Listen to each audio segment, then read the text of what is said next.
like that whole section is nothing but yeah,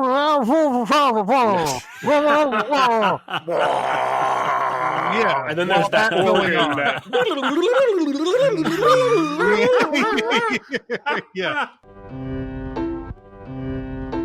Welcome to Sincast, presented by Cinemasins.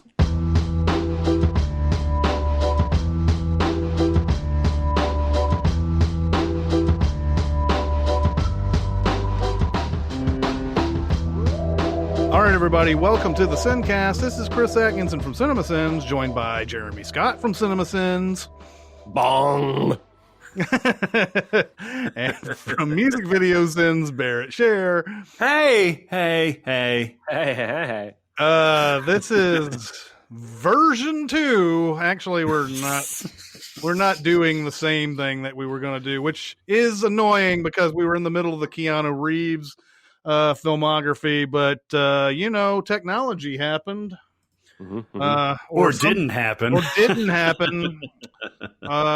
that podcast. So now we're going to just do a regular thing, and I'm sure we'll finish the Keanu Reeves thing at some other point in time. But after you've done one, you don't want to do another one and try to feign excitement over it. So we're going to do a basic ass show today.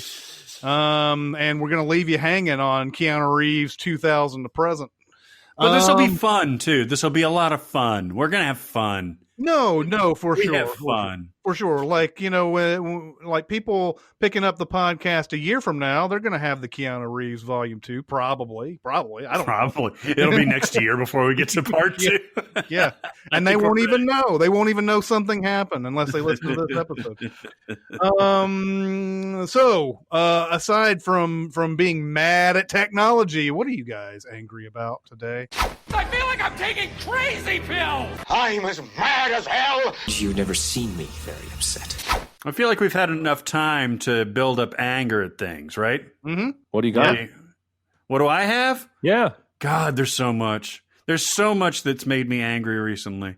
The death of Chadwick Boseman itself makes me angry just because he was in his prime. The reaction that some, especially media outlets, had was really going to be my primary rant. But I'm consumed and curious and a little weirded out by a new movie that's coming out on Showtime, CBS Access, Amazon, whatever the fuck is all these streaming services are incestuous. Mm-hmm. It's called The Comey Rule. Oh, I saw that trailer. Yeah, if you've been following the world in the last, year and a half, 2 years or so, before coronavirus, before COVID-19, there was this big kerfuffle about not only James Comey, the former director of the FBI, but his book that he was releasing, which didn't contribute, but partly was factored into the impeachment proceedings, which were recommended by, or in a sideways way, by the Mueller report. All of this is very, very murky. And that's part of my problem with this. So Showtime gets people together to reenact mostly the parts of the book from James Comey's memoir about this period of time where he served under President Trump. I still have not gotten used to saying that. And so you get Jeff Daniels playing James Comey. Weird casting because Comey's like 6'8" or something like that and terribly thin, but whatever. Jeff Daniels, amazing actor. You have Brendan Gleeson playing Donald Trump, which is a little odd too. You have Holly Hunter playing Sally Yates, Michael Kelly, Andrew McCabe, all these politicians and diplomats that you've heard of recently. Scoop McNairy playing Rod Rosenstein. Jonathan Banks, Mike Ehrmantraut from Breaking Bad, is playing James Clapper. Stephen Pasquale. Like, there's just amazing. There's one, Yorma Taccone, I think, is playing somebody. Oh, no, it's Jolo Trulio is playing Jeff Sessions. Mm-hmm. Yeah, that's perfect. And T.R. Knight from Grey's Anatomy fame is playing Reince Priebus. From what I understand, these, besides the Trump, which I'll come back to in a second, these are very much impressions. These are very much SNL, like, I'm going to do the voice of Rod Rosenstein, or I'm going to do the voice of Barack Obama or Jeff Sessions or whatever. From the reviews that I've read, Brendan Gleeson plays a wonderful Donald Trump, meaning that, let me state that in a different way. He has a wonderful performance of Donald Trump. I hear that Jeff Daniels has a wonderful performance of James Comey. My question is, maybe you guys know the answer to this. My question is, why are you doing this now? Are you trying to get it in before the election? Are you trying to have some sort of, because it does kind of lean one way partisan wise, even though Comey famously kind of screwed the pooch with the Hillary Clinton email situation, or the DNC email situation right before the election. What is the purpose of this? Why get such A-list talent to agree to something that we're really still kind of in the middle of? Do you guys understand this? I mean, is it just a money grab? Is it just as simple as that kind of thing? Yeah, I mean, sure. It's capitalizing on the fact that this story they think may not be worth doing after the election. Capitalize on it when you can. It's kind of like when they got Benedict Cumberbatch to do the Julian Assange thing, like before really we know too much about the person at all. I feel like, and we were talking about this during our interview for Robin's Wish. I know that this is a completely different aside, but like all we knew about Robin Williams was that, when that story first came up, was people were like, wow, he committed suicide. Why is that? And everybody came up with all these reasons for it. And we find out, much, much later that he's got Lewy body dementia. And that story about that doesn't come out until way later, and when we're not even interested anymore, or like that sounds bad, but I'm just saying when we're done talking about it is when your attention has moved on, just as human nature, it moves on. And nobody gets the real story on these things until much later. If you ever look at any sort of incident in history, go back and look at what, like, I know Wikipedia is not the best or anything, but go back and look at a Wikipedia entry for something that big that happened back in the day, and look at all the stuff that has been discovered since that incident happened. It's insane. Like, oh, I didn't know that. Oh, I didn't know this happened. Holy crap. When was this a story? Like, that's a big story. But we were already done talking about it in the cycle. So like nobody got that really, except some news outlets that never got their story picked up. So like this James Comey thing and all that, we're not going to know really what happened with any of that until years later, probably. There are stories that have good information about what happened, but like we're not going to know for sure until much later. So I don't like the idea of coming out with something like this so soon after it happened either. I think they are capitalizing on it though. It's kind of, they made 9/11 movies 5 years after it happened, and that's true. They did that Sully movie 2 years after that happened. Yeah. So like 5 years may have been enough time, but I think it was probably still too soon even after that. But these movies would benefit by having more information at their fingertips. They would be way better.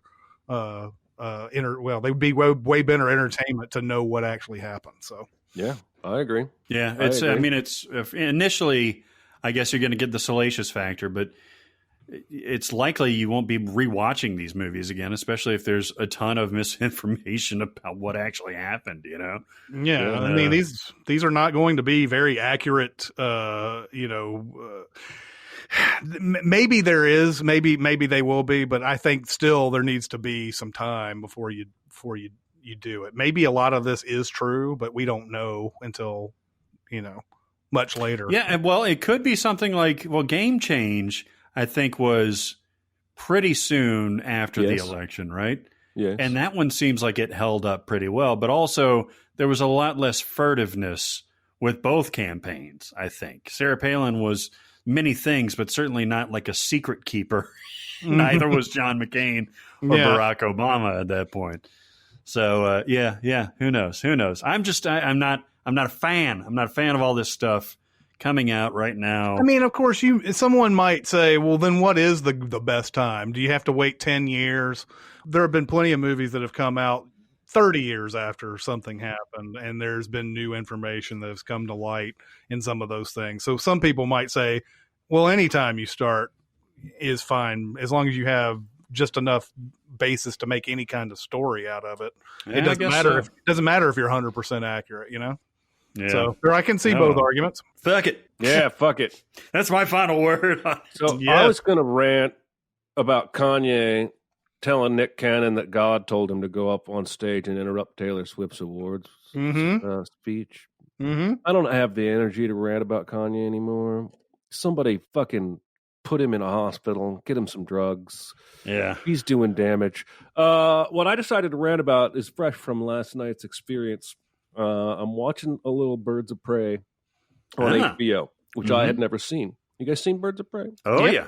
Yep. A couple times. And I notice, particularly with Harley, the fight choreography is pretty good. And especially the editing, where there are lots of long takes, even if they're faked. And I happen to tweet out, Birds of Prey has better fight choreography and editing than most of the MCU. Oh, my. This is by far the most divisive thing I have ever tweeted in my life. And I have had nothing but massive support or massive opposition, nothing in between. Why would you do this to yourself? I think it's true. I agree. I totally agree. I think empirically it's true. Okay, so a lot of people, at least 4 people, I don't want to call these people out if they're listeners to the show, so I'm not ranting about you particularly. I'm going to make this a bigger rant about dropping videos as a response in a short text chat conversation. Twitter limits me to whatever, 240 characters. I'm talking with words, right? And I say this: if you disagree, tell me why you disagree. Apparently, the Corridor crew, which I think is related to Corridor Digital. Yes, it is. One of their recurring series is real stuntmen break down good and bad movie stunts. And they have a video where they point out some not so great choreography and stunt work in Birds of Prey. And this is a long ass video. And it's like being dropped here like listen, I don't respect you enough to stop and go watch an 8-minute video that is your current rebuttal to me. If you can't put your rebuttal in 1 or 2 tweets in this format, fuck off with your video drops. Because you also forget the same people have made videos pointing out bad stunts in MCU movies. Yep. You just cherry picked the one that fit this argument. And this is why I hate this kind of thing. And listen, people do this in movie discussions with our fucking videos, where somebody will say, oh, I love Prometheus, and somebody will drop the Sins video in there as though that's an actual argument. And it's not. Use words, people. I was really annoyed. I was tickled by the general reaction. I was annoyed that a few people seem to think, here is a video link. This is all the evidence you need. I see people do it about us with one of the videos that people have made calling us idiots or whatever. One of the anti-Cinemasins videos. I'll see somebody like, I won't say his name, but a Twitter friend the other day said he really loves Cinemasins. 3 different people came underneath him and just dropped the same anti-Cinemasins video as though, oh yes, please let me go watch a 20-minute rant that you just totally changed my mind. My one sentence. And just don't do that, people. If you actually want to have discourse, I recognize 90% of Twitter does not, and a lot of people are just trolling or making a point and moving on. But if you actually want to have a conversation, don't drop videos in the middle of a text chat as some kind of evidence. It's a completely different medium. If we're talking long form over email, maybe send me a video, but maybe send me 3 or 4 so you've got more than one source. This is an issue with arguments as a whole on Twitter. It's obviously not just movies. And yes, the video thing is certainly a big problem, but so is someone coming on and saying, "Oh, that would be great if you weren't so wrong." Yeah. And then that's it. Yeah. And like the problem, I see it. I understand that, the Twitter has a limit and everything, but I've always felt like if you're going to refute something, you should be able to explain why the thing that you said is wrong. You should be able to say like, well, look here, like, take this scene, for example, or whatever. If you have to thread it, go ahead and thread it. And go ahead and refute it that way. But don't, the whole point of you put, like you said, put a video there, and that's the number one thing that people don't understand about the video thing that you just said about how Corridor Digital has also looked at the Marvels stuff and have said, hey, this is bad too. They haven't, I don't think there's any one video that says, well, this is better than the other. They're just pointing out bad stuff. Yeah. In fact, all the titles say good and bad stunts in Hollywood movies. Every single video about this says they point out good and bad stunts. Yeah. So yeah, that's the thing. I usually know not to pay much attention to a tweet that says something like that. It says, or just drops a video and considers that the mic drop that they were looking for. I mean, I think it goes for even really good content. I love CGP Grey, right? Or CPG Grey, however you fucking say it. I love watching that channel. He's really bright. I would never, in a conversation about gravity, go find a CGP Grey video and drop it in and say, watch this. This is all the proof you need. Yeah. Because I don't think even he would say, I am the only source you need about any one of these videos. And this goes even further. God, I'm getting off the rails. This goes even further than just arguments online, but this goes for like news, right? Like I preach to everybody I know, if you're a conservative and you love Fox News, that's great. But could you please add 2 or 3 other sources to get a well-rounded picture? Because I take a peek at what Fox News says, even though my politics don't necessarily line up. I look at what CNN says and Reuters, fucking. I'll look at everything as much as I can to get a well-rounded picture of the closest proximity to the truth, rather than just taking one single source on any one subject. I'm not gonna do it. Exactly. Not got it. No, I totally agree with you. that is a rant that needed to happen for sure. Because I hate that stuff too, and I don't know. I just keep wanting to harp on the fact that there's more to your information than just the video. That exactly what you were talking about. Just the fact that that's not anything that says Birds of Prey is worse than Marvel movies. And even if it did, tell me why. Give me a good reason. I also have noticed, I watched a few of those videos, and sometimes they have the actual stunt people from the movie they're talking about. Yeah. And as would be natural in human nature, they don't often rip on that movie. Right. And while that guy's sitting there on the couch saying, that's me doing that stunt. Whereas sometimes the stunt people are not the ones that were involved in the movie. And I'm not saying there's anything. Those guys are awesome. Go sub to that channel. I've always liked those guys. Yeah, Corridor Digital's awesome. No one video can sum up any one topic. Yeah, Corridor Digital did some cool stuff with like making the Scorpion King better, the special effects. Oh, those are the same guys. Are they the ones that did the Violent Home Alone? Did the Violent Home Alone? Yeah, R-rated. Yeah. They're really good. But we're staying in movies today because I'm gonna rant about Tenet for a little bit. Now, I like the movie. I'm going to have to watch it 100 more times before I understand it. But this is what I hear. Yeah, after I watched it, I wrote to everybody in the gang and said, this is a movie that has the actual number of times you're going to have to watch this movie forward and backward to understand it. Has that in the title? It's Tenet. And so I didn't realize that this was a thing that was a massive point of discussion about this film until this morning. Christopher Nolan movies, by and large, we've known this forever. The dialogue track is hard to hear. It's constantly being muffled by either masks or it is there is a lot of ambient noise in the scene that sort of drones over the it's either ambient noise or the sound or the score itself, which is always like some sort of constant or whatever. And so people were talking like this through the movie, and it's always like, and you're just like, oh shit, this is a really complex movie, guys. I don't know if I understood exactly what they're supposed to be doing here, where they're going, or anything. And so like I looked up this morning. There's several articles about this. And you know, the one thing that I was reading in these articles was that, well, he's won these Oscars. His movies have won Oscars for sound and everything.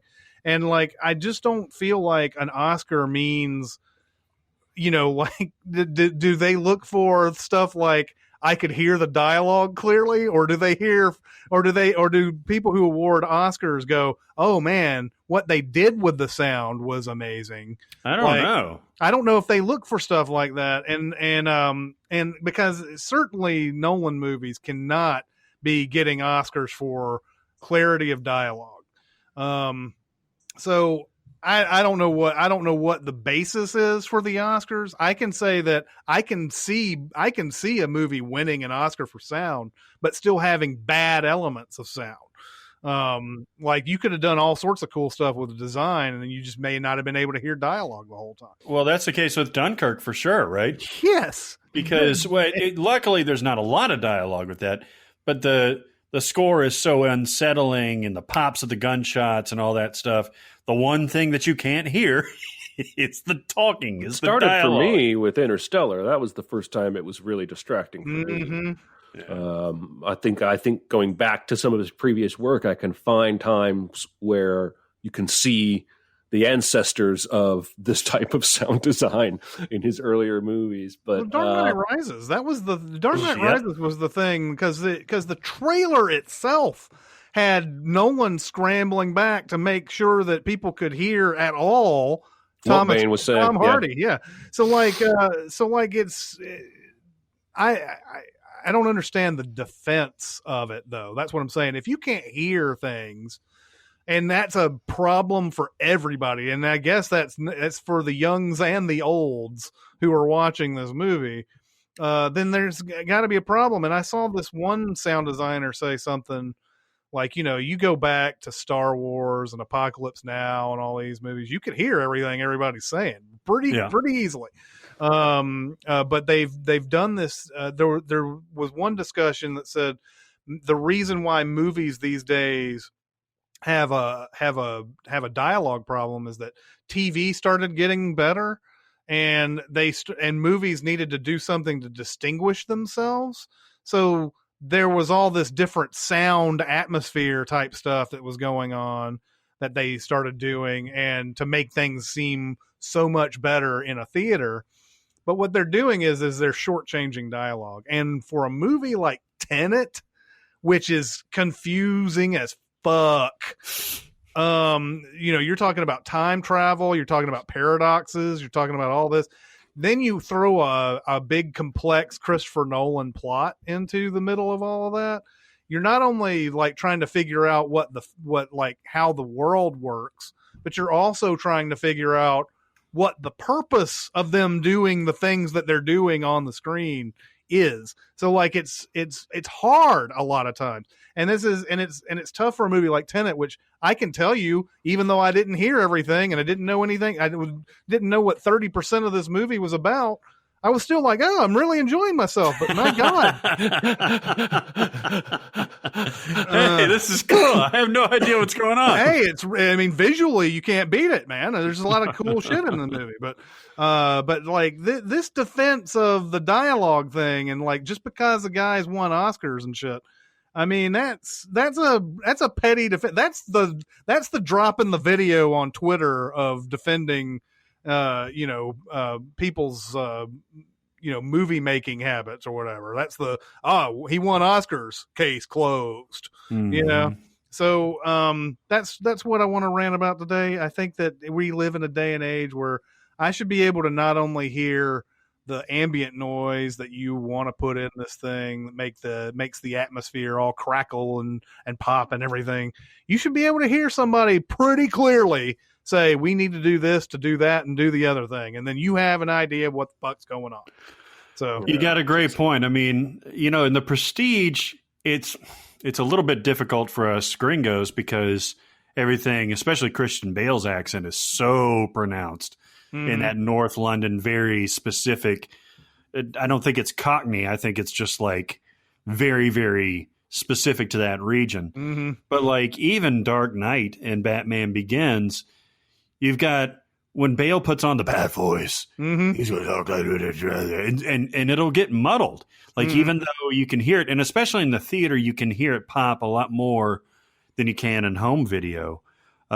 Heath Ledger was great because he over enunciated. That was kind of his character. But the bad voice is just like this. So yeah, you're right. It gets just overwhelming. There's no real reason for it. You said, Jeremy, Interstellar is kind of like this. I don't remember Interstellar. Hell yeah. Especially the last third. It's just that it's as much noise as there is music in that score, and it really drowns out. I haven't seen Interstellar in probably 6 months, but it really drowns out some of that dialogue with him and Anne Hathaway, especially him and the robots. Oh Toward the end. That whole spot when Matt Damon takes the ship and flies out of the planet. Yeah. That whole area from the point that he flies out to the end of that whole sequence is impossible. And then the afterwards where Matthew McConaughey is telling Anne Hathaway what he's going to do, and he's tricking her because he's sending her to the other planet, and he's going to the black hole. All of that, like that whole section is nothing but yeah,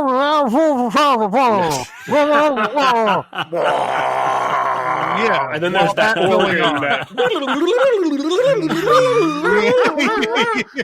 yeah. Because you not only add the fact that you can't hear the dialogue anyway, but you add like radio transmission sound to it and everything. So like it's impossible to hear even because that's a more distinct and more coverable sound by score and soundtrack and everything. So Interstellar is a definite violator of that. Interesting. All right, everybody, it's time to talk about Mubi. Once again, I tell you what, on Mubi right now, there's a movie from Chan-wook Park called Joint Security Area. Chan-wook Park did Old Boy. He did The Handmaiden. These are great movies. And this one I had never heard of before. It does have one actor that you're probably familiar with. It's Song Kang-ho, who is the older father guy in Parasite. Oh, he's in all the. That guy. He's in all the Bong Joon-ho movies. He's in Snowpiercer. But he is in this. But basically, the story about joint security area is that it's North Korea and South Korea. It's the area where where North Korea and South Korea sort of like it's on the border, and there is a killing that happens on the North Korean side, and it's a South Korean that definitely did it, and so the Korean authorities have said we need somebody neutral to come in and solve this case, but the neutral parties are basically instructed not to like start a wildfire with their investigation. And so like they have to be very neutral, very, very neutral, more neutral, like and neutral to the point of not even like, reporting actually what happened. It seems like, but the main investigator, and I don't know how to pronounce the name, but it's Lee Yong-a or Yong-a Lee is the woman that they send from it's a Swiss/Swedish contingent that comes in to investigate this, and they start solving the case. And just as they're about to get to the end of the case, the movie flashes back to how we got here. And it's this story about the South Korean guy finding himself in the North Korean side. And I'll leave it at there because there's a lot of things to discover about this movie. It's really, really good. It is often very funny in moments, very well acted. It's a perfect type of movie to join Mubi with. It's, I'm sure that the Korean version of this title, Joint Security Area, is not something that sounds exciting, but it is. It's very good. It's a good mystery. It's got a lot of layers to it. I highly recommend watching this. So this is in the DMZ, the demilitarized zone, right? Yeah, although they never say DMZ in this. Huh. I'm assuming it is. Just for the record, I'm assuming that's what that's called. But it's an area where, like, you have both patrols sitting there, and they're always like on alert that there might be an attack. They're literally face to face, right? Yeah. So, and this was back in 2000. So who knows what rules have changed back and forth, whatever. Things are so much better now. Yeah, you're right. This was the Kim Jong-il era of North Korea, but highly good and worth getting the service for. Nice. Get some Mubi for that. Yeah. You can also get Mubi. I want to talk about Buttholes. Okay. So there's a feature on here that's called the Blue Flower of Navalis, which is a Brazilian movie that has a very different title in Portuguese, but it's a cinema verite thing about this, quote, audaciously bawdy queer poet Marcelo Diorio. And when I talk about buttholes, he is not a butthole, but he has one. Mm-hmm. And it's featured prominently in this movie. It opens on a close-up of his butthole. Uh-huh. And there's a reason for it. There's not just extraneous buttholes, just like littering the screen. It kind of sounds like there is. There's just the one butthole. And yeah, so but there's a reason for it, and the guy contemplates, death and life and sex and incest and weird stuff that's happened to him in the past, his family, things like that.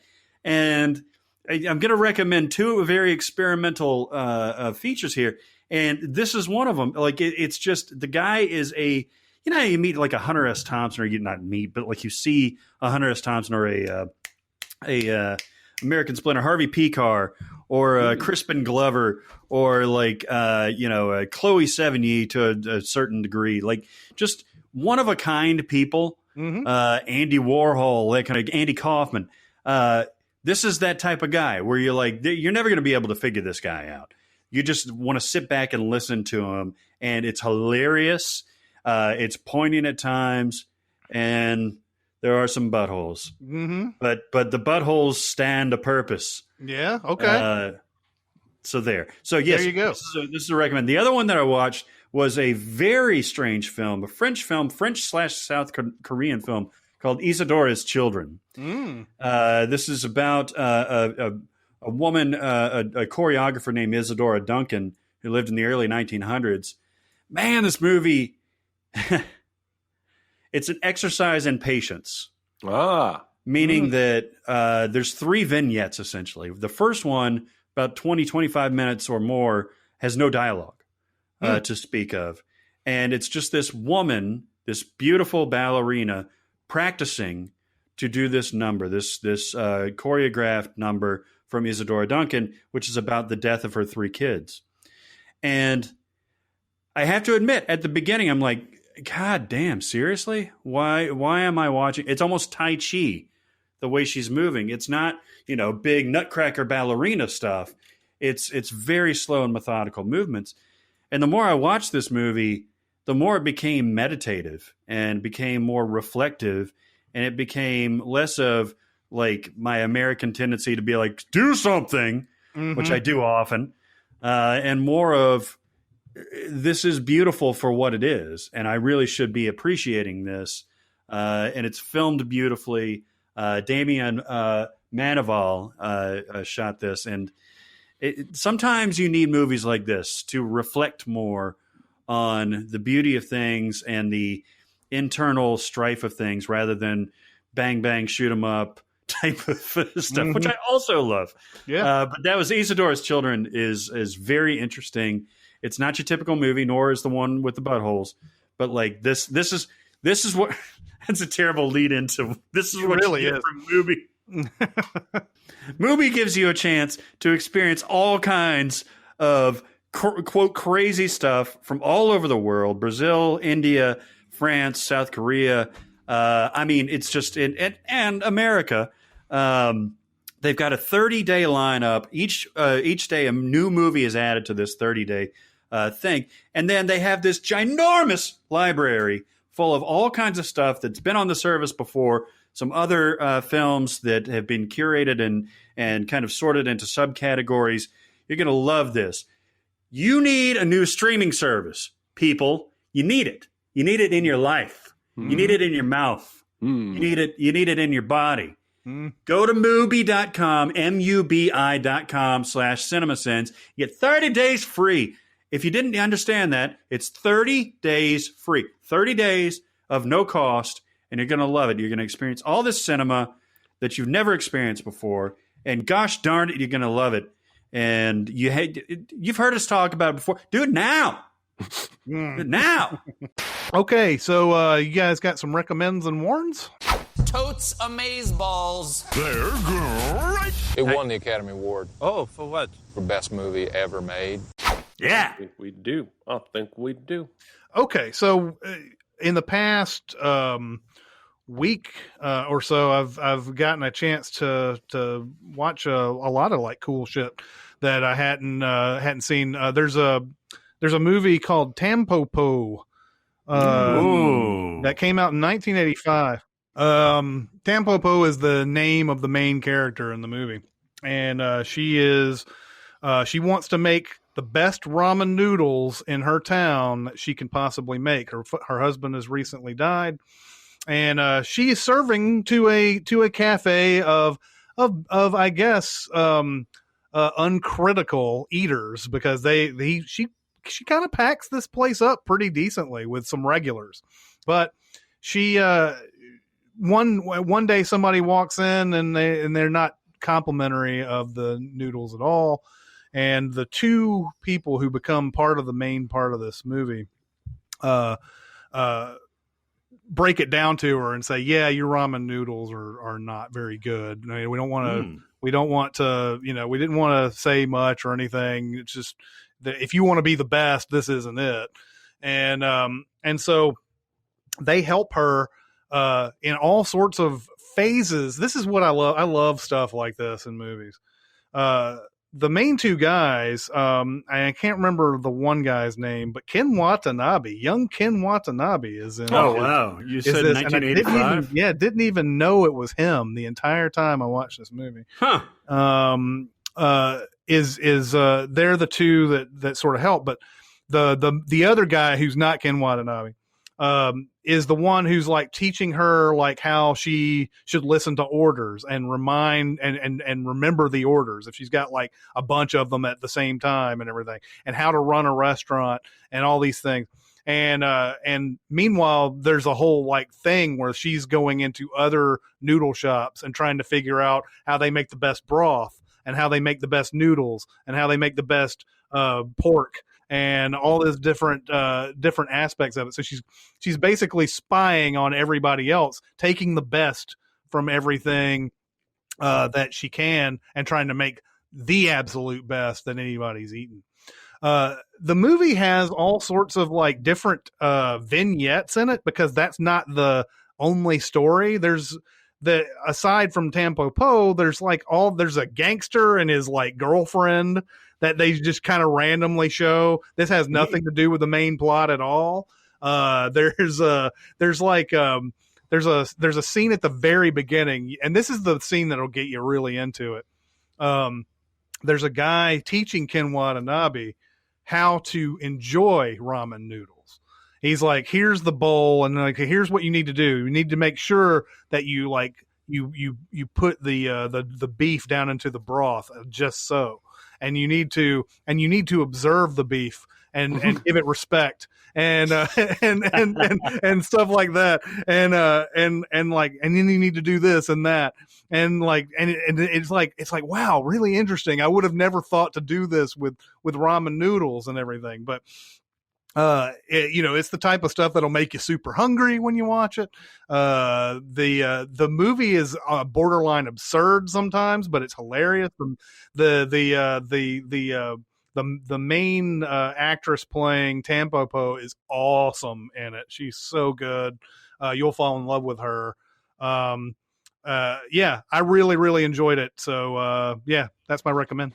Excellent. Ramen's a big deal, man. Mm-hmm. I told you when I was living with a Japanese guy in the first month of Chicago, he would take me around to all these Japanese spots in the city and meeting his friends and everything. And when they do like a Japanese feast, there's like a salad course, and then there's like a seafood course, and then there's a beef course, and then there's a rice course. Then there's another course in between that, and you're stuffed. All of a sudden, an enormous bowl of ramen comes out. And you're like, are you fucking kidding me right now? Mm-hmm. And, my buddy is like 135 pounds soaking wet. It's just like, oh, yeah, time for ramen. And he's just like, slurping it and all that stuff. I'm like, God, how do you do this? Then it's dessert time and green tea time. So, yeah, I can imagine that the process to get the broth correct is like stuff of legends, stuff that we've talked about in Jiro Dreams of Sushi and things like that. Yeah. The simplest thing takes the longest to get perfect. Mm-hmm. And I can't wait to watch this. This is going to be a good one. There's just like there's really cool scenes in this where like she and the other dude go to another ramen noodle place, and they stand behind this one guy who's running this shop that's got tons of people in it, and there's all these people who are just randomly giving their orders. They're not even waiting for the guy to say, hey, what's your order? They're just like, ramen pork or whatever, and they're like, okay. And so like all this stuff happens, and the guy's like, okay, so what are the orders? It's like, the orders are this, and he starts going through the whole thing, like what he heard. And she goes, no, that's not right. Like she corrects him, and everybody starts clapping and everything. It's just there's like, look, there's this one random spot where like a woman is teaching all these other women like manners when they're eating. That's a vignette that's in this movie, and they're like, when you eat, don't make any noise, don't slurp too loud. You go blah blah blah. Meanwhile, while she's trying to teach this lesson, there's a dude in another part of the restaurant who's just like, yeah. It's encouraged. It's encouraged. Slurp them. Yeah, and at the end of it, everybody's just like, okay, that's what we're gonna do, and everybody is slurping up the ramen noodles and everything. So it's a movie that doesn't take itself seriously, but it's got a nice, heartwarming story to it, and everybody's good in it, and it's great. Nice. All right, all right. I'm gonna recommend stand-up comedy stylings of Mike Birbiglia. Yeah. I have been finding them on Netflix. There are at least 3 or 4, maybe more.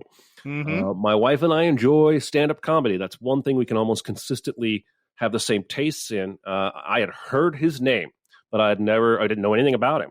Mm-hmm. And so we watched one of his specials, and this was the one all about not wanting to have kids. And I appreciate his comedy because it's very unique in that it's autobiographical. Most of what he's doing is telling stories. And the way that he is funny is the pauses he tells in stories, or the way he twists the story when you're not expecting it. And sometimes he whispers. All the time. Yes, yep. He's so quiet. And sometimes he like tells a joke and the audience is kind of chuckling. and he grins, and you can tell he's loving this moment. He has twice that I've seen gone out into the audience to interact with people, and he's very funny at that. That part in Thank God for Jokes where he goes out and talks to the guy that's like, what crime were you arrested by a woman cop? Like, a woman cop put me in a headlock. He's like, whoa, a woman cop? Where did this come from? He just Can they vote? Guy. Yeah. Can they vote? He's very, very, very funny, and we're going to watch the rest of it. The second special we watched was actually before he had married. Actually, no, that's the third one we watched. The second one we watched was Thank God for Jokes, where he tells this hilarious story about about going to an awards ceremony and being like the host, where David O. Russell is going to win some kind of lifetime achievement award, and he basically just reads the David O. Russell rant from that viral I Heart Huckabees video. And David O. Russell gets up and storms out. It's a hilarious story, and the entire act is leading to, he sets it up from the beginning and then keeps going back and telling stories that lead up to this event. And one of them, he mentions something about, it's a commentary on police shootings, and he says, if a bear killed me, everybody would be angry at the bear. There wouldn't be any doubt. There wouldn't be a press conference the next day with all the bears lined up and the boss bear walking forward saying, he's usually a pretty good bear. And he does these funny voices. Every time he does a funny voice, I cry laughing. They're not even good voices. He does a bit about the Muppets where he does an animal quote, like, what if the Muppets cussed? And his animal is not even a good impression, but he goes, this fucking snare drum sounds like shit. And it's just every time he does it. Anyway, then we watched a third one recently from before he ever got married, and it's all about not wanting to get married and telling stories about courting his now wife. And so I've seen 3 of them. And they're all laugh out loud funny. And if you like stand-up comedy and you haven't given them a shot, please do so post haste. Yeah, absolutely. I got to see him at Zanies about 10 years ago. That's awesome. Nice. So that probably was before any of this, like before he was married or any, because the stories he tells about courting this woman, he's on the road stand-up comic like 5 nights a week. So yeah, he was much like Patton Oswalt, was very anti-marriage, anti-kid. And then, you fall in love with that woman, you're gonna make them happy, right? Yeah.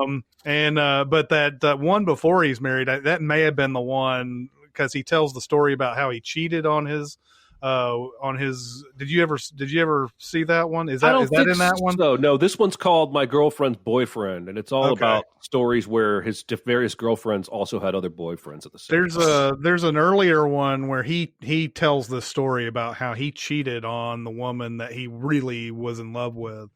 And he said that, he was a good guy. He never did this type of stuff, and he was just starting to get some recognition as a stand-up comic. And this one woman comes up to him after a show, and then and he goes, yeah, and then I cheated on my girlfriend, and everybody's like, oh, and he goes, I know, I'm in the future too. There's an art to stand-up comedy. A lot of people, I don't think very many people can do this, where you're talking about that whisper thing. Getting people engaged in your stories and everything, that is a technique that somebody like him, and I hate to say Bill Cosby, used to do as well in his stand-up comedy. Like there's a way of engaging the audience where you're not necessarily being funny all the time. Dave Chappelle does this, where you're telling the story, and a lot of times this goes on for 5 minutes, and you're like, is this going to end up in a joke? But you're also just compelled. Yep. So a lot of times the stand-up comics forget about the storytelling aspect of the art form. So he's great. Yeah, I love him. That David O. Russell thing is so great on so many levels. Like you say, he's telling a story about when he's writing the joke on the airplane, and then he's telling a joke about what happens. And I'm not going to give away a punchline or anything, but the fact that Like he tells the joke, or he tells the thing, and David O. Russell gets up and walks out, and the publicist or the whoever was running the show is like, I need to go after him. Will you go after him too? And he's like, absolutely. Because A, he's going to come back and say it's no big deal and I'll be in one of his films. Or B, I'm going to be in a David O. Russell story. He's going to beat me up or do whatever. Yeah. Like, that's so perfect. It's so great. No, I love that special. I love him. I have an oldie recommendation. This is a complex one for me, and it probably shouldn't be. It's a 1999 movie starring John Cusack and Billy Bob Thornton, Angelina Jolie, and Kate Blanchett called Pushing 10. Yeah, I remember this. Mike Newell. Mike Newell of Goblet of Fire fame and many others, of course, Four Weddings and a Funeral. 4 Weddings and a Funeral. Well, you don't think the Harry Potter movie is his most famous movie? Oh, No. I'm sure it is.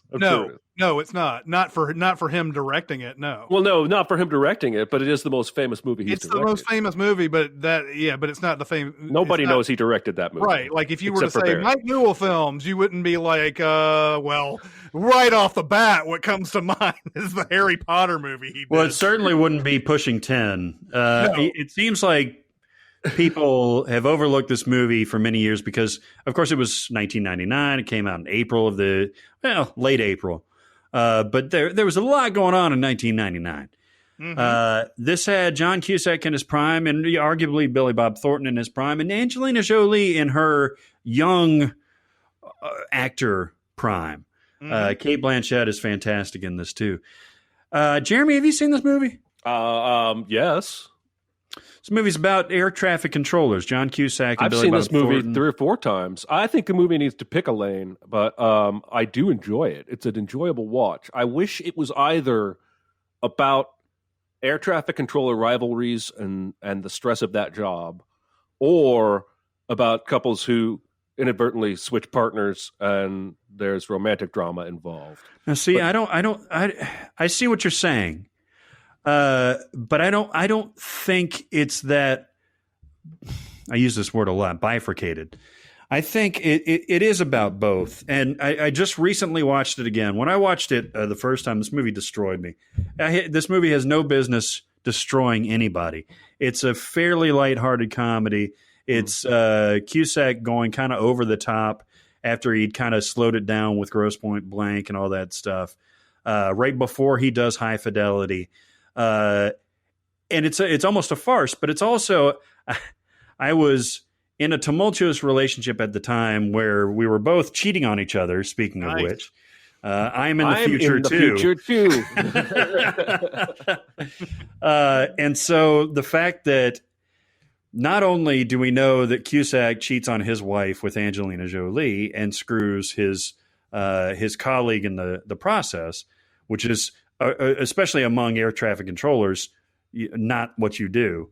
And the fact that Billy Bob Thornton sets in course of action that he thinks he may be having an affair with Kate Blanchett, who's John Cusack's wife, was very emotional to me for whatever reason. I didn't think it was fair. It made me angry. It made me sick to my stomach. Watching it now, having not cheated on my wife in at least a few weeks, nice. It seems a lot more career driven. Like this is the reason he's the guy that was never beaten. He's the best. And by the way, the scenes in the air traffic control are some of the most impressive dialogue that you'll ever see. You know, Cusack can always talk fast and say anything. He's always just like quick-witted and quick talking. In fact, they make fun of it in this movie. Angelina Jolie's like, what's the fewest amount of words that you can say to get out that door after she slept with him and he's leaving? But the air traffic control is like, American Airlines 150, you turn left 30 degrees, blah, blah, blah. And it's just absolutely lightning fast. And you do get what I think is an authentic taste of this lifestyle.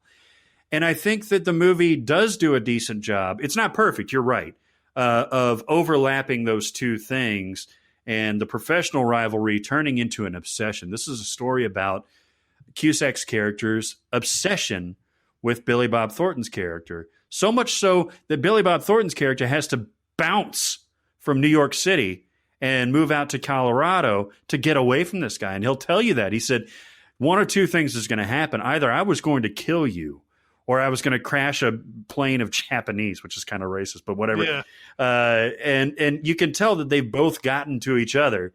And the ending it has been derided by Ebert and others about like how, it's an Adam Sandler movie ending. Well, the very ending, I'll give you that, but how things are rosy and everything. But when he does go to see Billy Bob out in Colorado, he's like, what do I have to do to be like you?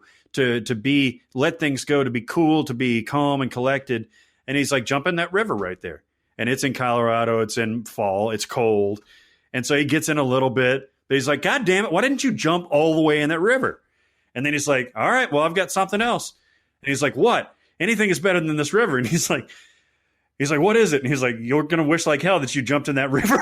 And it's when they do the air turbulence thing when the 747 is flying over. That was, I think that's the movie where, I don't know if this is a true rule or not, but heard that they have this rule that if an air traffic controller has a near collision incident, that they have to take however many weeks of a break.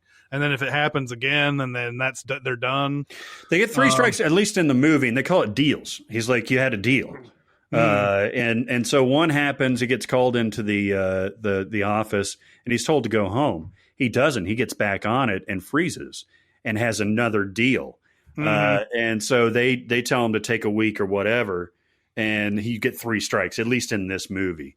Yeah, he's like, I had 2 deals within 30 minutes. I haven't had one in like 11 years of doing this. Yeah, but it's an interesting movie. It's got very good character actors and leading actors, kind of in their primes, and it's an overlooked movie that I wanted to recommend. All right, everybody, it's time to talk about BetterHelp. BetterHelp. I love BetterHelp. It is personally useful to me. And I swear to God, people, think about where you're at right now. Think about what's going on right now. Not only, I know we've all talked about how difficult things are right now worldwide, specifically in the States, but really worldwide with the pandemic and with a lot of social justice initiatives being done, a lot of political upheaval. But think about you. Think about how this is all affecting you. You watch TV, you watch the news, you browse Twitter, you browse Facebook, and you see what's going on in the world, but you don't really think about how that's affecting you. In the best of times, you can have some anxiety, some worry, some stress. Sometimes you can have some sadness. You can have some depression. You can have some difficulty sleeping. If there is something that has been bothering you, if there's something that you think could turn into a problem, a mental health issue, if it hasn't already, go to BetterHelp.com. These are licensed counselors. They are in such high demand that they're hiring more. There are thousands of them. It's an online interface. You log in from your own home. You answer a few questions. You get matched with a therapist. That therapist will contact you very shortly afterwards. And you can set up your treatment plan. You can set up what you want to work on. And you start from there. Everything is just so insular. It's not dealing with insurance. It's not dealing with, a bunch of different people before you even get to your counselor. It's a wholly unique experience, especially online, especially when a lot of us are trying to distance. This is a perfect service to come along right now. And take it seriously. Don't treat therapy like, the video training at the supermarket when you got your first job, where you try to get a passing grade and get through. That is bad therapy. Right there. Bad therapy. Take it seriously, because if you don't think it can matter, it's probably not going to matter. And the other second thing I would say is listen to your therapist. If your therapist suggests try doing some exercise on a regular basis, don't do what I did and ignore that advice for 6 weeks before you start doing it. Do some exercise. Your therapist generally knows what they're talking about when they give you some advice. And I think if you go in with a positive outlook, you may be surprised how much this kind of thing can actually help. You're goddamn right. I swear to God, the most annoying thing, and yeah, this is an ad. I'm promoting this service. But the most annoying thing in the world, especially for three irascible assholes like us, is being told what to do. Okay? And you have to trust that your counselor has your best interest at heart. And man, my therapist, my counselor has told me what to do several times. And my immediate gut reaction is like, hey, don't tell me what to do. And then I step back and I'm like, you know what? That's why I'm here. Maybe that's part of my problem. I need to start doing this. So yes, absolutely what Jeremy said. You have to be receptive. That's the whole point of this. That's why these people are here. This is what you need to be doing if you're working on something. It's very, very hard to do it on your own, if not impossible sometimes. I used to think that any of my problems could be solved pretty much by myself. It ain't the case, okay? You have to trust your counselor. You have to trust the therapeutic relationship. You have to be willing to be told what to do at times and take that to heart. BetterHelp has a great service for it. They don't always boss you around and tell you what to do. They're empathetic and they listen and all that stuff too. So you go to betterhelp.com, HELP.com/Sincast. That's the show that you're listening to right now, Sincast. And it'll get you 10% off your first month. That is not nothing, especially if you use the service several times the way that it's intended to. You can talk, text, chat, do video chat. I mean, there's just so many options.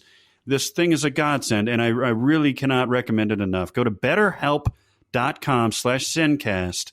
And I hope this reaches the people that really do need it. And if you think you don't need it, just think for a second. Just be like, let me check in with myself.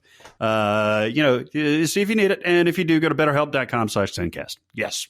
Next recommend will be Christopher Nolan's first movie called Following. Ooh.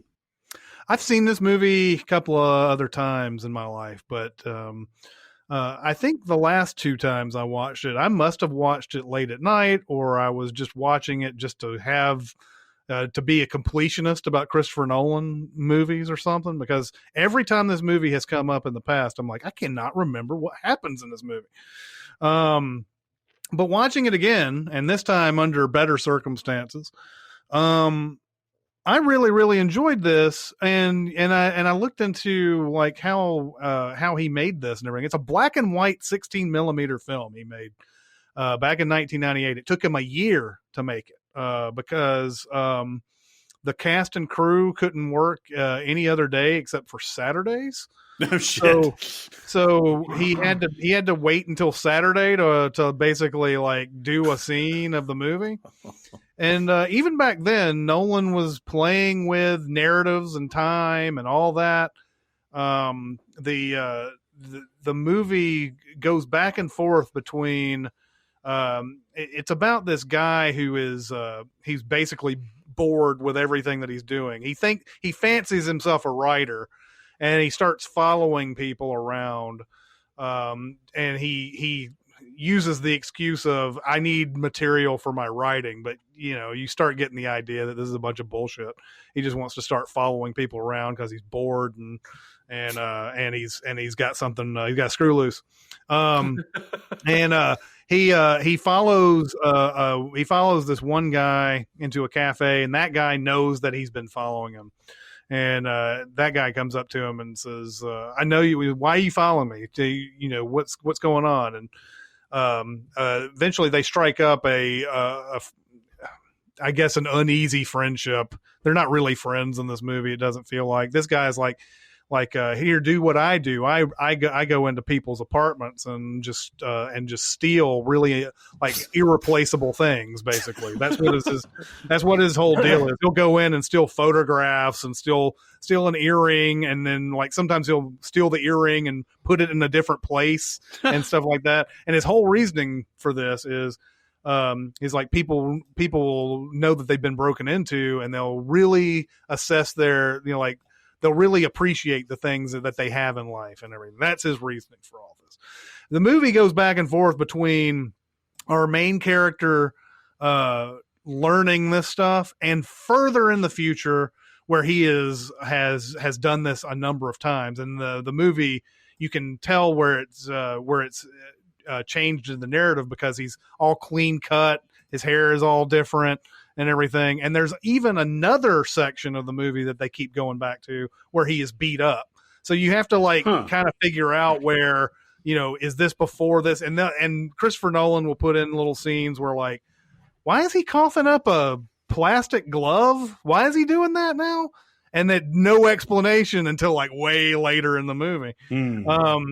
It's just an interesting narrative, an interesting story. It's not Christopher Nolan's best movie. It's his first movie. It was made, for like $7,000 or something like that. Jesus.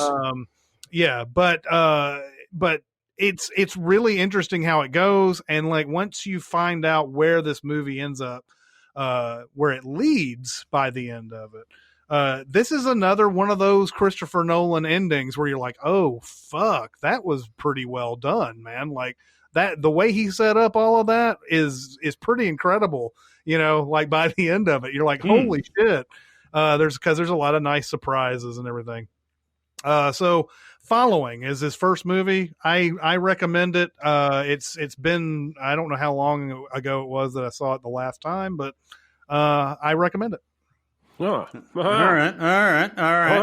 I got to get after that. Is that just on Blu-ray or DVD, or did you find it on one of the streaming services? I found it on, I think it was Amazon. I may have had to rent this, but I think you can get a Criterion version of this. I'm trying to, did I see, because Criterion is on HBO Max. A lot of Criterion is. But I don't think I saw it on that. I'm not sure. I can't remember, but yeah, look for it either on like HBO Max or Amazon, one of those places. It's 70 minutes. It's a TV episode length. So, you can fit that in no problem. And it's, obviously it's best that I don't tell you everything that happens in it, because it's one of those kind of movies. So, all right. I'm going to give y'all some really bad advice. Okay. Please ignore everything I'm about to say. All right. I'm going to warn you away from a film that won the Academy Award for Best Foreign Film. Mm-hmm. Oh. In the late 80s. Considered one of the most famous food movies of all time, which is why I watched it. Babette's Feast. Oh, Babette, oui. Yeah. I told you already, this is some bad advice. You check the internet, they're going to tell you I am wrong. They love this movie. It's a 97 on Rotten Tomatoes, for fuck's sake. Mm-hmm. This movie bored me to tears. This movie made Dr. Zhivago feel like an action romp. Oh, you fucking hell. That's slow impossible as death.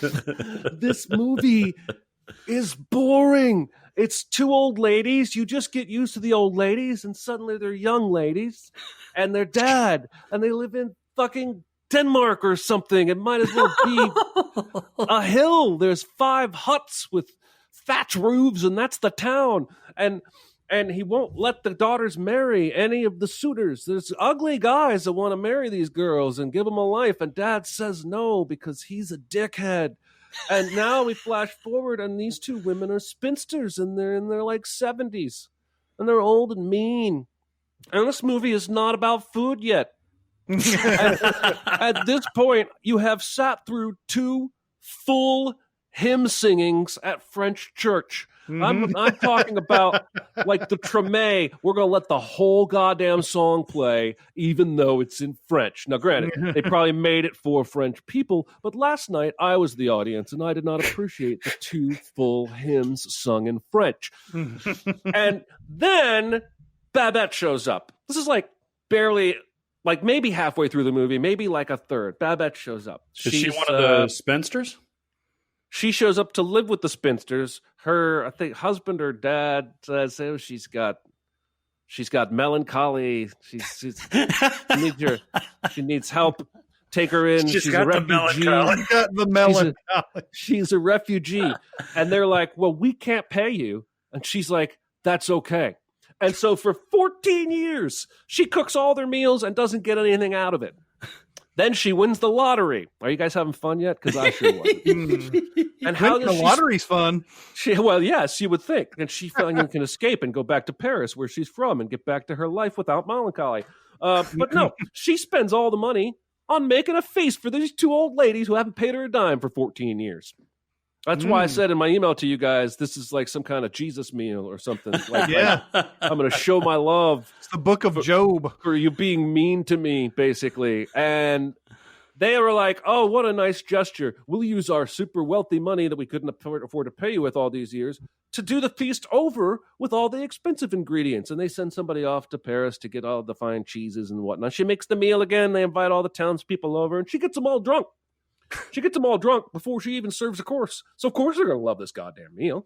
And I turned it off. There was maybe 20 minutes left. And I hated it. I hated it.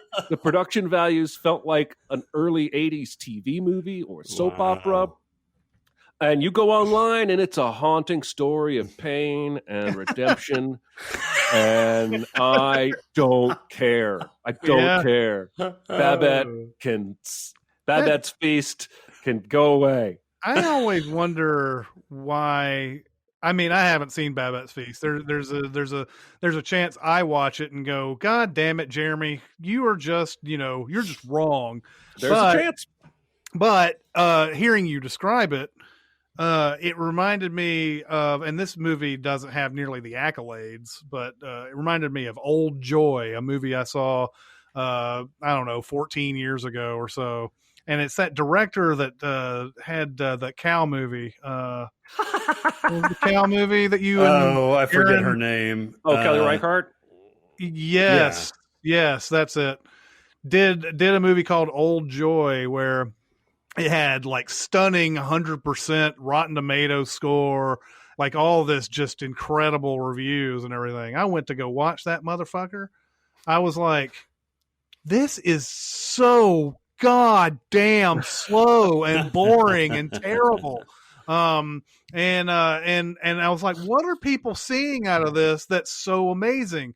And it really does. I don't like the idea that there's like this huge contingent of people who love a movie that when you go watch it, you don't see any of the things that they see. Like it does make you wonder if there's something wrong with you when that happens. And there's an added element to you hating a movie where it's like, I don't get what everybody else likes about this. And I don't know. I think sometimes a movie like Babette's Feast, maybe one influencer saw the movie and said, this is great, I highly recommend it. And then all the other critics that followed suit said, yeah, well, we better say it's good too, because that guy's so respected. Yeah. So who knows? Did the food look good?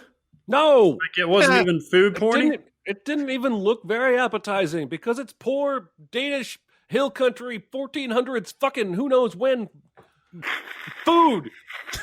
It's not. If it looked good, it wouldn't be true to the time period. Even if it did look good, it wouldn't have made the movie good. No, not for me. Well, I'll bring us home with a good food movie.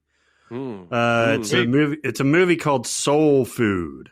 Yeah, you can tell that we've been watching a lot of food movies as a group. This was 1997. It came out. It was directed by George Tillman and produced by Babyface. If you guys are too young for this, Kenneth Babyface Edmonds was the shit in the 90s when it comes to producers. I'm trying to think of Mike Will made it.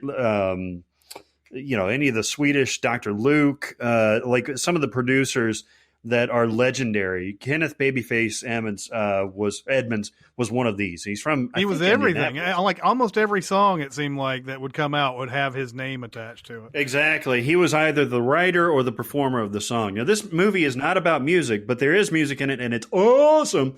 About three sisters that have a mother called Big Mama. Irma P. Hall, who was Irma P. Hall's great. Lady Killers. Lady Killers and A Family Thing, if you've ever seen that movie. Yeah. Several things. She's spectacular. She's the matriarch of the family. And what they do, even though they've got arguments and they've got different lives and everything, the daughters and their significant others, their husbands and everything, they all come to Sunday dinner. and they have Sunday dinner. Big Mama makes it. The sisters help out. It's been a tradition for 40 years. Okay. Now this is set in Chicago, but she brought her recipes up from Mississippi. And so there's creamed corn, there's mac and cheese, there's pinto beans, there's string beans, there's fried chicken, there's ham, there's just all this beautiful, there's collard greens. There's all this beautiful, beautiful food that they don't shy away from. There's chicken and dumplings. The Reverend always they come over after church, and the Reverend always comes over because Big Mama makes the best Sunday dinner. And of course, the Reverend's all pervy and like macking on all the women and everything. He's just a bumbling old Reverend. I just got to touch some boobies and everything. Oh, hell, no, God, Jesus saves and everything. But after there's a health issue that puts Big Mama in the hospital, and her grandson, played by Brandon Hammond, beautiful performance by him. He's trying to keep the family together, and family starts fragmenting and everything. The three sisters are played by Vanessa L. Williams, who used to have a pop career too, and she was also Miss America for a little while. Played another daughter played by Vivica A. Fox, and Nia Long is the youngest daughter. She is engaged to, actually just got married to Mekhi Phifer, who's also excellent in this movie. So all the performances are fantastic. But it's about family. It's about how food, and they actually explicate this in the movie, how food brings everyone together, where you can, even if you're pissed as hell at somebody, you can put that to the side and share a meal with somebody. And that's what Sunday dinner was all about. This is very, very near and dear to my heart because this is how I was raised. Jeremy, I don't know how being a preacher's kid worked for this kind of thing, but my family always after church gathered at my grandparents' house for Sunday dinner. And we would have very similar food to this. My grandmother was an excellent cook, as was all of her sisters. And I was an excellent eater. And I would eat and eat and eat. It's the type of food that you not only want to eat, you want to eat a ton of. Cornbread, all this stuff. And it very much, between the scene of, we shouldn't even talk about it right now. Between the scenes with the grandmother and the grandson, it gets extremely emotional for me. Oh. It got very dusty in the room. And it's just a good movie. It's a very, very food forward movie, and food that I'm very familiar with. And it just felt like a big old comfort blanket around me, both from the family aspect and the food aspect. By the way, there's a really foxy woman, Gina Rivera, who was in Showgirls. She played Jesse Spano's friend. Yeah. Their first friend. Gina Rivera is so beautiful, and she ends up fucking one of the sisters' husbands and stuff. But mostly it's about the food and the family. But I wanted to throw in Gina Rivera, who is a delight in this movie because she's not only lovely and talented, she's also very beautiful and very sexy in this movie. Nice. This is a movie that has eluded me over the years, and I need to watch it for sure. This had good reviews when it came out. It's something that's going to be on my list. I'm going to definitely watch I this. think you guys would absolutely dig it. What is it, Jeremy? What did you guys do after church? Did you guys have like a set? You haven't seen Righteous Gemstone, but they go out for Sunday lunch after church lunch at a restaurant. I mean, it was always one of three things. We were either hosting somebody from church in our home for a meal, or we were being hosted in somebody's from church's home for their meal. The big thing to invite the pastor and his family over for Sunday lunch, or we were having a potluck at church. But what I remember is that, and this is bitter, is that I wasn't out of character until after Sunday lunch. Sure, you had to behave just like you did at church, right? Yeah. So yeah, I think this is ultimately a truncated podcast. I think it's going to end up being about an hour and a half, but that's fine. We've talked so much. We did the 2-hour one the other day that got completely ruined. So yeah, sorry about that for those who usually hear the 2-hour versions. We're done. We're spent. Like a cheap hooker. Yes, Barrett with always making it worse. Did I tell you that story about how I went in when we first moved to Chicago? It was like 100 degrees in June in Chicago, and I had to go into a meeting with the faculty to introduce our program. And like the head of the chair of psychiatry is in there, and like all the staff, all the attendings and everything. And I was so hot, dude. It was so hot out there, and I'm in the business suit and everything. So I walk in, and Will Cronenwed, the attending chief of medicine, introduced me, and I was like, "Sorry, guys, I'm sweating like a whore in church here." Nice. And nobody laughed at all. Yeah, I was like, "That's a great icebreaker. Come on." Yeah. Okay, well, that's going to do it for this week. Keep going to Sincast, presented by Cinemasins on Facebook. We're also on Cinemasins Twitter, Music Video Sins Twitter. We're on SoundCloud. We're on Discord. If you want to get on Discord, you can go to our Reddit page and find a link on the right side of the page there, or you can go to the Facebook page and private message me there. That's going to do it for this week. It's Chris Atkins and Jeremy Scott and Barrett Scher. We'll see you next time. Thanks for listening. Comment on our episodes on our SoundCloud page. Check us out on YouTube, Twitter, Facebook, and Reddit. And be sure to visit cinemasins.com.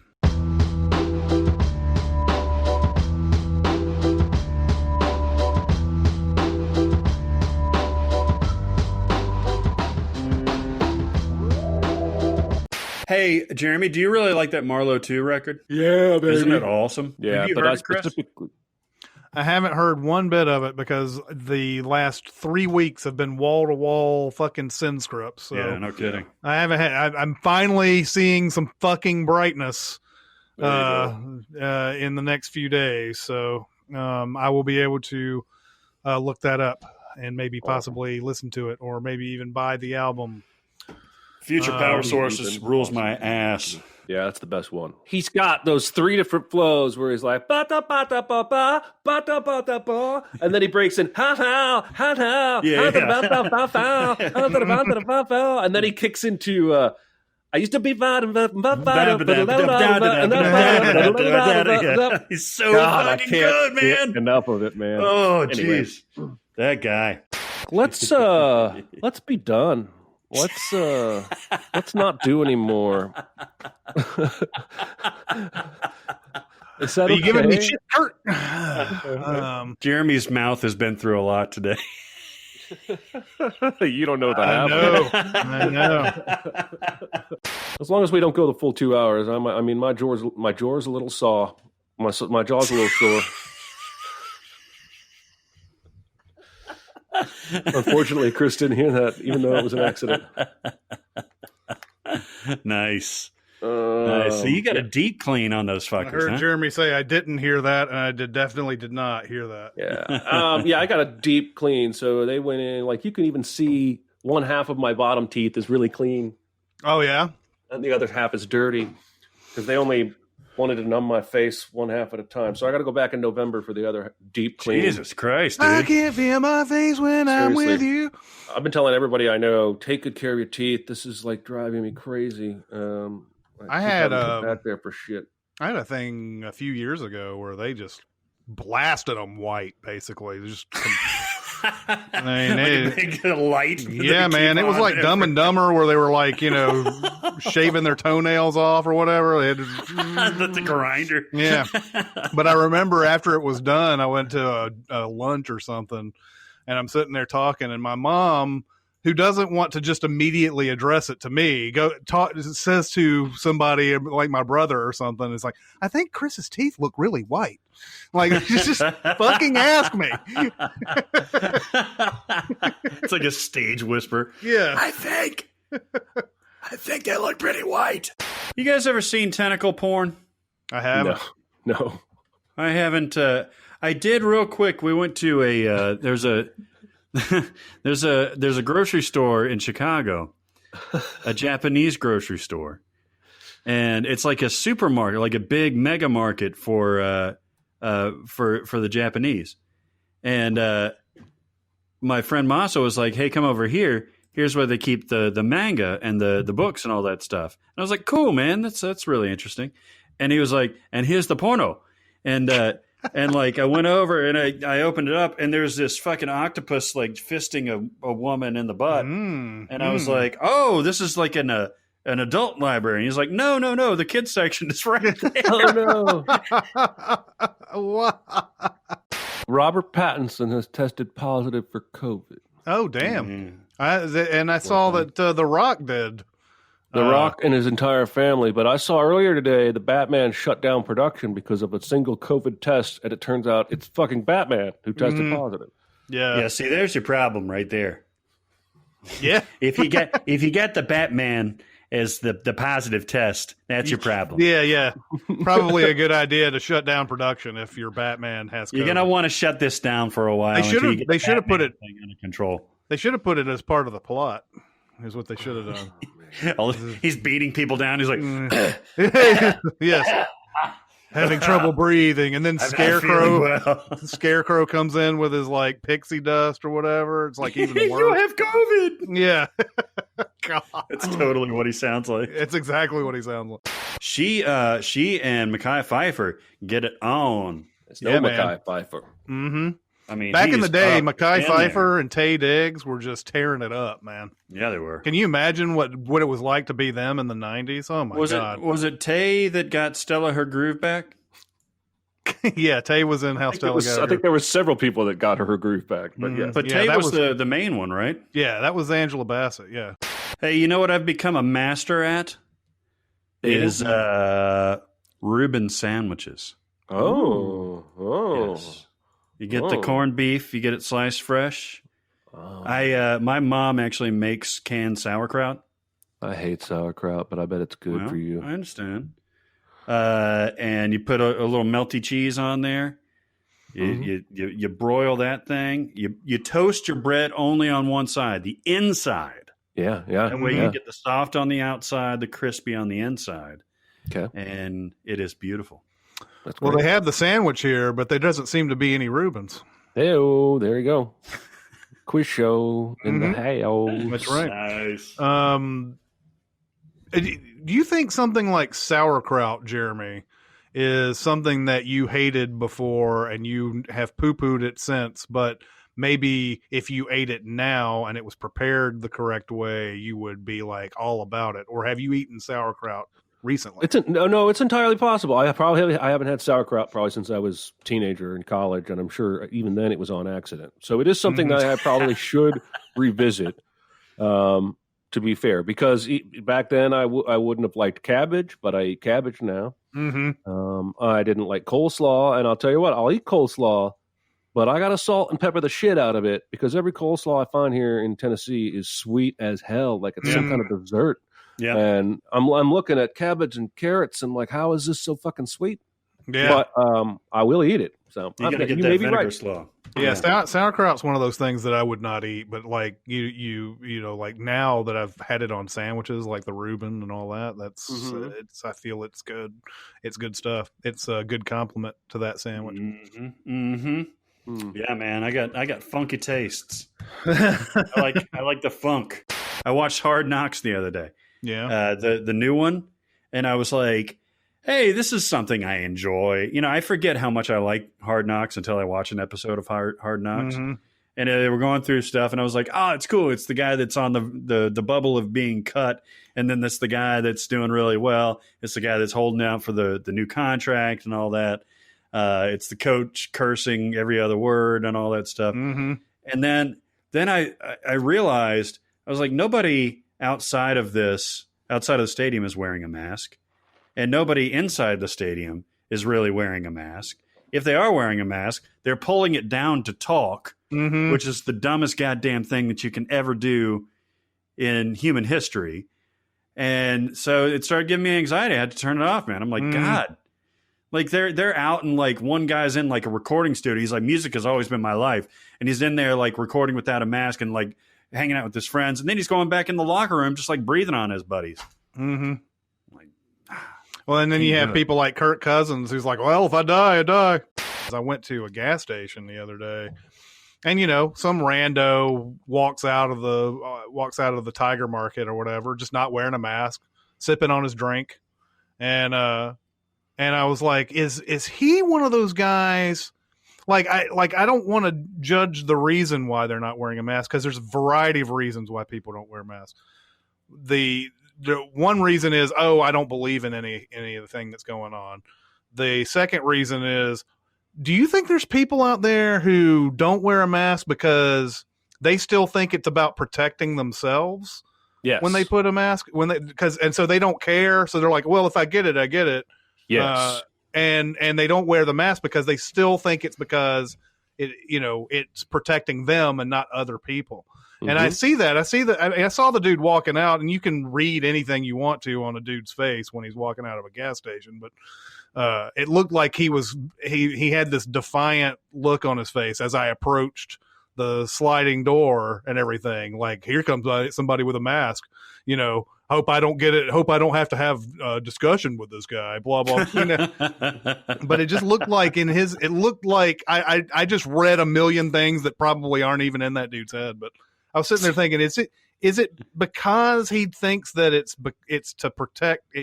He thinks masks are to protect himself, so he's just going to take the consequences, whatever. He doesn't. It's not about, I think that's the original message that got fucked up about COVID, right? Yep. That was the original thing. Nobody straight up and straight up just said, hey, the mask is for protecting others. It's not to protect you at all. And nobody said that right up at the top. And so there's been a confusion about why you wear the mask since. I agree. Tain't right.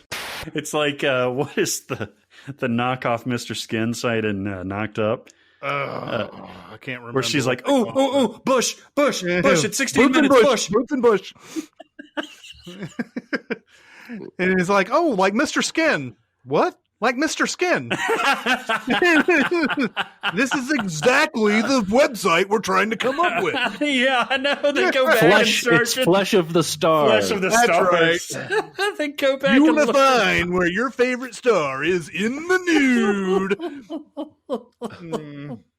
He mentioned that when he collaborated with the graphic novel guy, he was like, they invited us over to their home in Brussels, and I was like, man, how close is Brussels to Paris? Is it like going from here to Bowling Green or something like that? Mm-hmm. And I looked it up; it's like 5 hours away. No, yeah. So it's not just neighbor. But what's really cool? Close. I've been talking to this guy who basically lives in Germany. And he always talks about how he gets on the train and goes to this place, this place, this place, and this place. And it's like, so you just get on the train, huh? And just go there. Yeah. It's pretty awesome. I was actually looking up because it seems like London and Paris are like Gotham City and Metropolis and Batman v Superman. It's patterned after. But that's also 5 hours away unless you take the Eurostar train, and then it's like 2 hours. You just go and when there. I went out there 25 years ago, we took a ferry, and it was like an hour or two, something like that. So. That's badass. Well, I mean, we were gone from Paris to the Riviera. It only took like 3 hours to get from north of France all the way down to the sea, mm-hmm. and that was going like I think around 250 miles an hour or so on that train. Mm-hmm. It was badass. I bet. It was pre-Channel, though. Channel came in maybe a year or two after that. That was my favorite fake Seinfeld movie, was Channel. You have selected Agent Zero. It was that and Prognosis Negative. Yeah, Prognosis Negative. This is very observant of you, Barrett, to notice the taking the piss part of the movie. Are you having a laugh? Yes. Which is the thing in Extras that Ricky Gervais always says on his hit TV show. Are you having a laugh? You having a laugh? That's his big catchphrase. One of these days I'll learn how to conversate right. Yeah. And oh my God! See, you're gonna start saying that. You're gonna say that not a word enough, and you're gonna start saying it for real after a while. I'm gonna say, "Are you having a laugh?" Yeah, exactly. You having a laugh? Oh, I kind of wanted to spice this one up for some reason. I was like, you know what? Yeah, it's because we've got New Day energy. That's why. That's true. Mm-hmm. It's a Friday, bitch. They've been fucking my shit up. Fuck my shit up right now. Yeah. Oh, baby.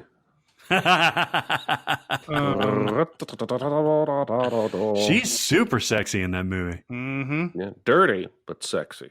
Well, yeah, it makes it sexier. Yeah, disgusting. I'm trying to remember because she was in Hitman, wasn't she? The Timothy Oliphant.